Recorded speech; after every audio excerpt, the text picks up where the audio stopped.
नमस्कार स्टूडेंट, मेरे आप तक खैरियत से होंगे। मैं फिर हाजिर हूँ अपनी एक नई वीडियो के साथ। आज जो हम कर रहे हैं वो यूनिट 7 ज्योमेट्री में हमारे पास की वोकैबुलरी में जो क्लास 3 में है वो है point, line, line segment, ray, geometrical shape, 2 dimensional shape यानी 2D properties, attributes, side, corner, vertex, polygon, pentagon, hexagon, octagon, decagon, circle, centre point, radius, diameter, 3 dimensionals यानी 3D shape, prism, pyramid, reflective symmetry, movement, slide, rotation, turn, quarter turn, half turn, 3/4 turn, clockwise और anti clockwise. Okay जी, सबसे पहले बात करें तो point, line, line segment and ray. In geometry of point refer to a location. Point जो है किसी भी लोकेशन को रेफर करती है। इट हैज़ नो लेंथ, उसकी कोई लेंथ, कोई विड्थ और कोई डेप्थ नहीं। डेप्थ यानी कोई गहराई नहीं, कोई डेप्थ नहीं होती। In the figure given ABCD are points, ठीक है, A B ये आपके जो है पॉइंट्स है। Point is always denoted by capital letter, हमेशा से कैपिटल लेटर से डोनेट किया जाता है as is shown as a dot.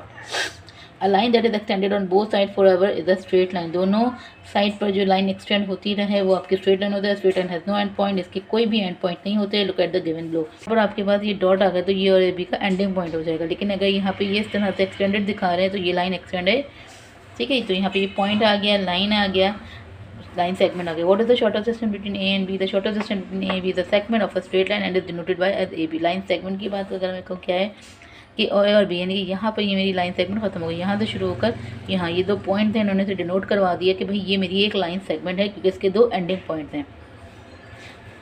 Look at the ray of the sun start from the sun and carry on for ever. जैसे हम बच्चों को सिखाते हैं कि सन जो है अपने साथ रेज कैरी करता है। Rays start from a point and extend in one direction with one end point, ठीक है, क्योंकि ये एक डायरेक्शन से निकलकर एक लाइन एक डायरेक्शन पर जाकर एक्सटेंड हो जाती है और इसका एक ही एंड होता है, इसके 2 एंड पॉइंट नहीं होते थे, ठीक है। जैसे यहाँ से रे आपकी निकली और यहाँ line segment are name by their end point. For example line segment denoted points होंगे अगर उसके पास पॉइंट डिनोट है यानी कि डॉट डिनोट्स हैं।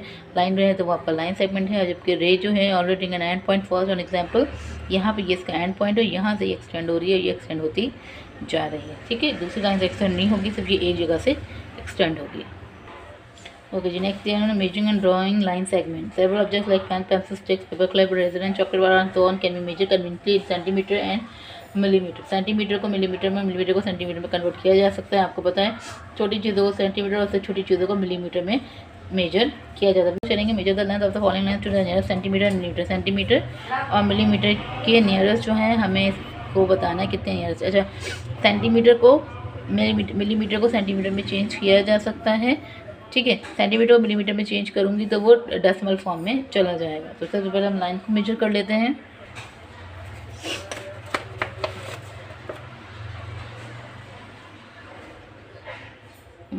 ये हमारा नियरेस्ट 6 सेंटीमीटर आ रहा है, ये 4 सेंटीमीटर, ये 5 सेंटीमीटर एंड ये 3 सेंटीमीटर। ओके, नेक्स्ट क्वेश्चन 2 आपको दिया draw the line segment of the given measurement. ये मेजरमेंट है, इनके अकॉर्डिंग आपको लाइन को ड्रॉ करना है। तो सिंपल से यहाँ से उन्होंने पहले बोल दिया भाई 7 सेंटीमीटर की लाइन ड्रॉ करना है, तो आप स्केल रखेंगे और यहाँ पर आप 7 सेंटीमीटर की लाइन को ड्रॉ करेंगे, ठीक है। ये मेरे 2 एंडिंग पॉइंट आ जाएंगे। आप इसे कोई भी नाम दे सकते हैं, ए दे दें, बी दे दें, क्योंकि इन्होंने से, ठीक है, तो मैंने जैसे ए बी का नाम दे दिया, आप ना भी दें तो मसला नहीं है कि अगली लाइन मुझे बनानी है। उन्होंने कहा भाई 12 सेंटीमीटर की लाइन ड्रॉ करनी है, तो 0 से 12 ये मेरा जो है 12 सेंटीमीटर की लाइन ड्रॉ हो गई। अगली है मेरी 4 सेंटीमीटर की लाइन मुझे ड्रॉ, ये 4 सेंटीमीटर की लाइन मेरी ड्रॉ हो गई। एंड द लास्ट वन है वो है 8 सेंटीमीटर की लाइन। तो ये मेरी 8 सेंटीमीटर की लाइन ड्रॉ हो गई। नेक्स्ट क्वेश्चन कह रहे हैं वो ड्रॉ द लाइन सेगमेंट। अब मिलीमीटर में मुझे कन्वर्ट किया हुआ उन्होंने कहा है कि आप मीटर में, लाइन जो है वो सेंटीमीटर में होगी, उन्होंने मिनट जो मुझे दिए हैं वो मिलीमीटर में दिए हैं। तो मुझे पता है कि 1 सेंटीमीटर में 10 मिलीमीटर्स होते हैं, तो मैं 40 को डिवाइड करवा दूँगी 10 से, तो मेरे पास आंसर आ जाएगा 4 सेंटीमीटर। तो यहाँ पर मैं जो लाइन ड्रॉ करूँगी वो करूँगी 4 सेंटीमीटर की। तो ये मैंने रखा और ये मेरा 4 सेंटीमीटर, ये मैंने 4 सेंटीमीटर की लाइन को ड्रॉ कर दिया। अच्छा, एंडिंग पॉइंट लाजमी, ताकि इसी तरह यहाँ पे ये 70 है, तो 70 डिवाइडेड बाय 10, तो ये हो जाएगा 7 सेंटीमीटर। इसी तरह 100 है, 100 डिवाइडेड बाई 10 तो ये हो जाएगा 10 सेंटीमीटर। ये है 120 डिवाइडेड बाई 10 तो ये हो जाएगा 12 सेंटीमीटर। तो इसी के अकॉर्डिंग हमारी लाइन आ जाएंगी। पहले दूसरी लाइन जो मेरी आएगी वो आएगी 7 सेंटीमीटर की, फिर आएगी मेरी 10 सेंटीमीटर की, फिर आएगी मेरी 12 सेंटीमीटर की।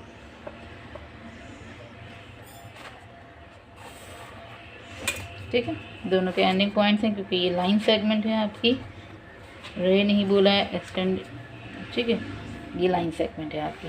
ठीक है, तो ये ओके जी। नेक्स्ट हमारे पास है polygon. We already that 2D shapes are, for example 2D shapes हमने जैसे पढ़ी हुई, स्क्वायर जिसकी चारों साइड इक्वल होती है, रेक्टेंगल जिसके अपोजिट दो साइड इक्वल होती है, ट्रायंगल दी साइड्स में और मे नॉट भी, शायद और कह सकते हैं और नहीं भी इक्वल। ठीक है, triangles are 2D shape that have 3 sides and 3 corner. Triangle 2D shapes होती हैं, 2 डायमेंशन की शेप जिनमें 3 साइड और 3 कॉर्नर होते हैं। The side of a triangle may not always be the same. I am a triangle with no sides equal, my name is scalene. वो triangle जिसकी कोई भी साइड इक्वल नहीं होती वो स्केलन ट्रायंगल्स होते हैं। आई am a triangle with 2 sides equal, जिनकी 2 साइड्स इक्वल हो कोई भी तो उनका नाम आइसोसेलेस होता है। आई am a triangle with all the sides equal, और जिनकी तीनों साइड्स इक्वल होती हैं वो इक्विलेटरल ट्रायंगल है। 3 टाइप्स ऑफ ट्रायंगल हमारे पास होते हैं। ठीक है, let us now study about the most shapes. दूसरी शेप और शेप्स जिनके बारे में पढ़ते हैं वो है polygon. Polygon is a close 2D shape with 3 और मोर स्ट्रेट साइड्स। वो तमाम शेप जिनकी 3 से ज़्यादा स्ट्रेट साइड्स होती हैं वो पॉलीगॉन कहलाते हैं।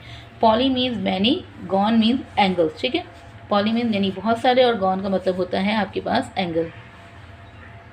तो पॉलीगॉन को अगर हम देखें, एट्रीब्यूट्स ऑफ द पॉलीगॉन, और कितने तरह के पॉलीगॉन हमारे पास है, तो pentagon, penta means 5। A pentagon is a polygon with 5 sides and 5 corner. वो एंगल जिसके 5 साइड्स और 5 कॉर्नर्स होते हैं वो आपके पेंटागॉन होते हैं। उसके बाद हेक्सागॉन, हेक्सा मीन्स 6, ये काउंटिंग होती है। पेंटा 5, हेक्सा 6, ऑक्टा 8, डेका 10। ठीक है, तो हेक्सागॉन इज अ पॉलीगॉन जिसके 6 साइड्स और 6 कॉर्नर्स हों। ऑक्टागॉन जिसके 8 साइड्स और 8 कॉर्नर्स हों। डेकागॉन जिसकी 10 साइड्स और 10 कॉर्नर्स हैं। ये सारी शेप पॉलीगॉन्स हैं जिसके जो नाम हैं उनके पास उतने ही जो उनके साइड्स और उतने ही कॉर्नर्स होते हैं। ठीक है, ये वो प्रॉपर्टीज़ हैं, एट्रीब्यूट्स यानी आपकी प्रॉपर्टीज़ भी कह सकते हैं आप इन्हें एक तरह से, कि ये वो प्रॉपर्टीज़ हैं पॉलीगॉन की जो उनको उसके मुताबिक ढालती हैं। ठीक है, उसके बाद अगली शेप हमारे पास आ जाती है circle. Circle the round shape enclose by a curve line.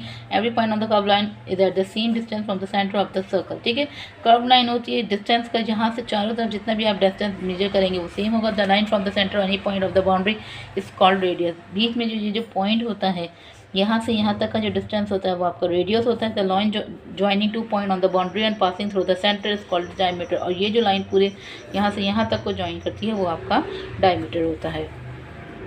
उसके बाद करें हम 3D शेप यानी 3 डायमेंशनल ऑब्जेक्ट्स की बात करें अगर हम, तो जिसमें लेंथ, हाइट और विड्थ तीनों चीज़ें मौजूद होती हैं, जिनके फेसेस, वर्टेक्स और एजेस होते हैं। The 3D shape cube and cuboid have length, width and height. ये क्यूबिड है और ये क्यूब है जी, जिसे हमने अब तक रेक्टेंगल और स्क्वायर पढ़ा था। जब ये 3D शेप में कन्वर्ट होते हैं तो ये क्यूबिड और क्यूब बन जाते हैं। An object with 3 dimension, a length, a width, a height called a 3 dimensional object. 3D shapes are made of faces, edges and vertex.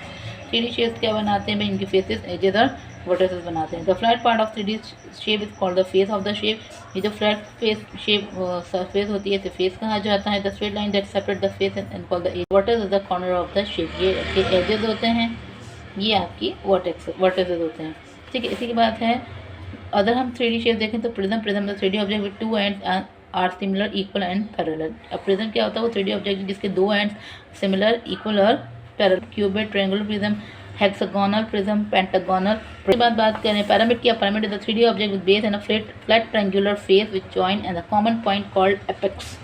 ठीक है, स्क्वायर बेस पैरामिड होता है ये। ठीक है, it has a square base, it has 5 faces, 1 2 3 4 5 faces होते हैं इसके, 4 ट्रायंगुलर फेसेस होते हैं और 8 एजेस होते हैं। अदर टाइप्स ऑफ पिरामिड में रेक्टेंगुलर बेस पिरामिड और ट्रायंगुलर बेस पिरामिड होता है। All properties of pyramid except that has a rectangular base. ठीक है, तो रेक्टेंगुलर बेस पिरामिड और एक है ट्रायंगुलर बेस पिरामिड। ठीक है, स्क्वायर बेस पिरामिड, रेक्टेंगुलर और ट्रायंगुलर, 3 तरह के हमारे पास पिरामिड है। इसका स्क्वायर बेस होता है, इसका रेक्टेंगुलर बेस होता है, इसका ट्रायंगुलर बेस होता है। इसको जो पॉइंट मिलते हैं इसके एपेक्स होते हैं, कॉर्नर, एजेस और ठीक है, इसमें भी सेम एज इट इज होता ही है, बस दोनों सेम होते हैं, बस उसका स्क्वायर बेस होता है, उसका रेक्टेंगुलर बेस होता है। और ये ट्रायंगुलर बेस पिरामिड में भी 4 ट्रायंगुलर फेसेस होते हैं और इसके 6 एजेस होते हैं। क्वेश्चन जो है, give to example of thing that you seen in the real life which look like a pentagon, hexagon, octagon, cube, cuboid और ट्रायंगुलर प्रिज्म। आपको अपनी 2 एग्जांपल देखनी जो रियल लाइफ में देखते हैं, इन सब की कोई भी 2 एग्जांपल आप लिख सकते हैं जो आपने अपनी रियल लाइफ में आपके इर्द गिर्द मौजूद हैं। ठीक है, हर एक की एग्जांपल अलग अलग होती हैं। मैं कुछ एग्जांपल्स आपको बता देती हूँ, अगर आपको कन्वीनियंट लगे तो आप यूज़ कर सकते हैं। तो पेंटागन की बात करें अगर मैं, पेंटागन में मेरे पास जो एग्जांपल है, सम फ्लावर पॉट्स हैं। कुछ फ्लावर पॉट जो है वो पेंटागन शेप में होते हैं। और स्टार फ्रूट को अगर आप देखें और उसका स्लाइस करें तो वो भी पेंटागन शेप में है। उसके बाद है हेक्सागन। हेक्सागन में हमारे पास जो होते हैं वो टाइल्स आ जाते हैं। ठीक है, और उसके अलावा जो आ जाता है वो हनीकॉम्ब, शहद की मक्खी का जो। ठीक है, उसके बाद है ऑक्टागन। ऑक्टागन हमारे यानी sign board, chop sign board जो है हमारा। और उसके अलावा जो और शेप हमारे पास आ जाएंगी वो होंगे सम क्लॉक फेसेस, हमारी कुछ ऐसी होती हैं, वो भी हमारे ऑक्टागन शेप में होते हैं। उसके बाद है क्यूब। क्यूब को पता है भाई आपका, आइस क्यूब जो है, एक आइस क्यूब है और एक शुगर क्यूब है। ये क्यूब शेप में होते हैं हमारे पास। क्यूबिड में हमारे पास ब्रिक्स आ जाते हैं और बुक्स आ जाते हैं। और ट्रायंगुलर प्रिज्म में हमारे पास जो आ जाते हैं वो आएंगे चॉकलेट है एक, चॉकलेट का नाम है एक है वो टेबलरोन है ना, टेबलरोन चॉकलेट जो है एक वो है। और एक आरी जो हमारी होती है सॉन्ग, वो भी हमारी जो होती है वो एक ट्रायंगुलर फॉर्म, अब ट्रायंगुलर फॉर्म प्रिज्म फॉर्म में होती है। इसके अलावा भी आप कुछ और एग्जांपल्स देख सकते हैं जो आपको सही लगती हों या जो आपको सही समझ में आता है रियल लाइफ में। सिमेट्री की बात करें, take a cut on equal triangle folded along on the corner and opposite side, the folding line will divide the triangle into. किसी भी चीज़ को इक्वली डिवाइड करना इक्वल पार्ट्स में, जो आप उसे फोल्ड करें और इक्वली वो डिवाइड हो जाए, और इक्वल लाइन यानी एक स्ट्रेट लाइन और इक्वल डिवाइड होने के बाद जो स्ट्रेट लाइन आती है वो आपकी सिमेट्री लाइन कहलाती है।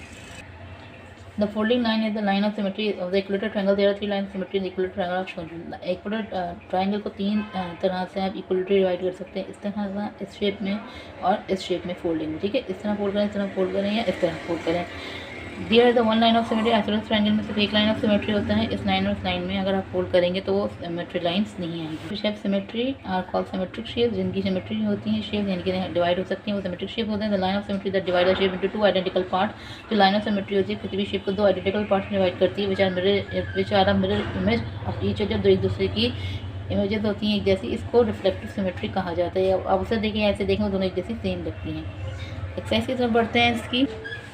Which of the following do not have a reflective symmetry. ऐसी कौन सी शेप हैं जिन्हें आप डिवाइड करें तो वो एक दूसरे जैसी शेप ना लगे, यानी कि रिफ्लेक्टिव सिमेट्री ना लगे। उसके आगे हमें येस और नो लिखना है। जैसे मैं ऐसे हाफ कर सकती हूँ तो ये रिफ्लेक्टिव लगेंगी, तो इसके आगे मैंने लिख दिया येस। ठीक है, सिमेट्री बनेगी। एल जो है वो रिफ्लेक्टिव सिमेट्री नहीं बनेगा, उसके आगे हम नो लिख देंगे। बी को हम फोल्ड कर सकते हैं तो उसके आगे हम येस लिख देंगे। फ्लावर को हम फोल्ड नहीं कर सकते तो नो। करेक्ट को भी हम नहीं कर सकते तो नो। वी हम फोल्ड करके रिफ्लेक्टिव सिमेट्री बना सकते हैं तो येस। एस नहीं बन सकता तो उसके आगे मैंने नो लिख दिया। Is the dotted line of the shape of the line symmetry, right yes और नो। सिमेट्री लाइन बन रही है, इक्वली डिवाइड हो रहा है तो हम लिख देंगे येस। ठीक है, इक्वल शेप नहीं बन रही, यानी कि लाइन ऑफ सिमेट्री में अगर मैं बोलूँ तो यहाँ पर हमारे पास ये शेप है, ये शेप है, तो ये लाइन ऑफ सिमेट्री सेम नहीं है। ठीक है, तो यहाँ पे भी हम नो लिख देंगे। इसी तरह यहाँ पे भी line of symmetry same shape में नहीं आ रही तो नो, ये yes. Draw line symmetry on the following figure, right the number of line symmetry each shape has. कितनी लाइन ऑफ सिमेट्री यहाँ पर बन सकती हैं। ठीक है, तो यहाँ पर सिर्फ आपकी जो है एक लाइन ऑफ सिमेट्री बनेगी।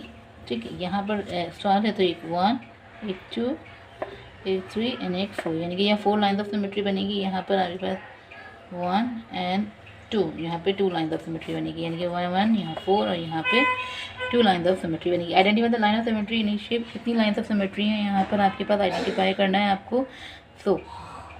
तो इस शेप की अगर लाइन ऑफ सिमेट्री अगर मैं देखी तो सिर्फ सी है डी, क्योंकि यहाँ का शेप अगर मैं यूँ करूँ तो भी ये हाफ नहीं होगा, इक्वली हाफ नहीं होगा, रिफ्लेक्टिव यानी कि एक जैसे सिमेट्री लाइन नहीं बनेगी, क्योंकि यहाँ की शेप अलग है और यहाँ की शेप अलग है। तो यहाँ पर आपका सी और डी है। यहाँ पे अब इस तरह से भी हाफ कर सकते हैं और इस तरह से भी, यानी कि ए बी और सी डी दोनों लाइन आ सकती हैं। यहाँ पर सिर्फ इसकी सिमेट्री लाइन जो है वो ए बी बनेगी। ओके, जिसके बाद slide look at from the side shape has been move to the left. यहाँ से लेफ्ट में मूव हो गई, ये राइट में मूव हो गई, ये मूव डाउन हो। स्लाइडिंग के शेप को एक जगह से दूसरी जगह पे मूव करना। Shape can slide in any direction, right left, left to right, up and down, down and. Shape कहीं पे भी मूव हो सकती है। When you slide the shape to a new position the size of shape remain same and it does not turn. ठीक है, जब आप शेप को स्लाइड करते हैं तो वो अपनी पोजीशन, मतलब उसके साइज और शेप में कोई फर्क नहीं आता, सिर्फ वो अपनी पोजीशन को चेंज करती है। Slide the shape according to the movement, two square to the right, two square यानी 1 2, तो नया शेप जो आपका जो स्क्वायर का आएगा वो यहाँ पर आ जाएगा। 3 स्क्वायर्स टू द लेफ्ट। ठीक है, अब लेफ्ट जाना है आपको तो 1 2 3, 3 स्क्वायर्स लेफ्ट, आपका ये शेप यहाँ पर इस तरह से आ जाएगी। ये मैंने बोला 2 स्क्वायर्स अप, यानी कि 1 2, 2 स्क्वायर्स को छोड़ यहाँ पर आपको अप करना है स्क्वायर आपका, तो स्क्वायर्स अप ये स्क्वायर आपका बन जाएगा। थोड़ा सा ख़राब बना है लेकिन आप, मैं रफली ड्रॉ कर रही हूँ, आप परफेक्टली ड्रॉ करें खुद क्लासेस के लिए। मतलब 3 स्क्वायर्स डाउन यानी 1 2 3, 3 स्क्वायर्स डाउन आपको यहाँ पर अपना करना है। ठीक है, इसके बाद है rotation. You have already learn about the movement of a clock and movement clockwise rotation. The rotation in middle in the opposite direction is called anti clockwise, यानी कि क्लॉकवाइज और एंटी क्लॉकवाइज जो रोटेशन होती है हमने पढ़ी हुई है। देखिए ये क्लॉकवाइज और ये anti clockwise. Hands of clock move in one direction only. ठीक है, okay, now look at the lid of the bottle. We rotate the anti clockwise to open the lid and clockwise. हमने देखा है अक्सर jars open होते हैं या कोई बॉटल्स ओपन करने के 2 रोटेशन होते हैं, एक एंटी क्लॉकवाइज और क्लॉकवाइज। क्लॉकवाइज में वो क्लोज हो जाता है और एंटी क्लॉकवाइज में वो ओपन हो जाता है। कोई भी आप बॉटल्स कुछ भी आप कर लें, ठीक है, तो ये रोटेशन कहलाती है किसी भी चीज़ की। ठीक है, another example of opening closing bye rotating knob clockwise and anti-clockwise. Therefore, we can state the rotation as circular movement of an object. Then we turn clockwise and anti-clockwise around the given point. Look at the square bit carefully. It has been divided into 4 quarters. ये square है 4 में, first quarter में clockwise, clockwise, 3 quarter of a clockwise, 4 quarter of a, यानी कि किसी भी object को turn पहले first, second, third and fourth. ठीक है, ये कंप्लीट रोटेशन है इसकी। First angle, second angle, third angle and fourth angle. ये किसी भी चीज़ की रोटेशन बता रहे हैं, किसी भी चीज़ को आप मूव करते हैं तो वो कितने रोटेशन देता है। जैसे उन्होंने कहा turn the shape a quarter turn clockwise, quarter turn करना है यानी कि इसने सिर्फ एक टर्न किया। इन्होंने कहा कि हाफ टर्न कर क्वार्टर हाफ टर्न करना है क्लॉकवाइज, पहला एक क्वार्टर फिर टर्न, यानी कि यहाँ से ये किस तरह आ गया, यानी जितनी रोटेशन उन्होंने बोली हमें उतनी रोटेशन पे उससे मूव करवाना। सही, यहाँ पे भी इन्होंने देखा turn the shape of quarter turn anti clockwise. ठीक है, क्वार्टर टर्न एंटी क्लॉकवाइज, ये यूँ था, ये यूँ हो गया। एक्सरसाइज की तरफ आए, look at the given shape, choose the correct rotation और द नंबर ऑफ टर्न। ठीक है, इसने यूँ था, इसने सिर्फ कितनी टर्न नंबर ऑफ टर्न दिए, इसने एक टर्न दिया है। ठीक है, ये यूँ से यूँ हो गया, यानी कि अगर ये यूँ रखा हुआ था, यूँ सीधा रखा था तो इसने हमने टेढ़ा किया तो ये इस पोजीशन में आ गया। तो यहाँ पे नंबर ऑफ टर्न मेरे पास 1 है। ठीक है, एंटी क्लॉकवाइज रोटेशन हुई है या क्लॉकवाइज हमें ये भी बताना है। ठीक है, तो यहाँ से इसने यूँ मूव किया है। ठीक है, तो ये मेरी कौन सी होती है, क्लॉकवाइज।